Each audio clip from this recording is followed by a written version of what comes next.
আমি শক্ত আর কষা হাগু, আমি রাগী তেজি হাগু, আমি থলথলে নরম হাগু, আমি পারফেক্ট হাগু।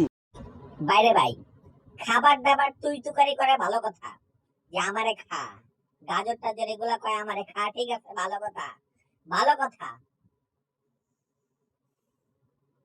বর্তমানে পাতলা হাগু আর ঘন হাগু, কষা হাগু, এরা দিয়ে কথাবার্তায় তুই তুকারি শুরু করে দিছে।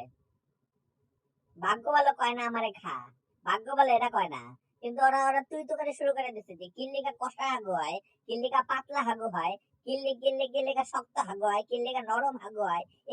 এগুলা নিয়ে হচ্ছে মাথা মতো নষ্ট ভাই। ইফতারির সময় খাইতে খাইতে একটু একটু একটু একটু ফেসবুকে যখন ঢুকি তখন দিয়ে হাগু মাগু হয়ে পড়ে। এটা কোনো কথা ভাই? কথা এটা? এটা কথা?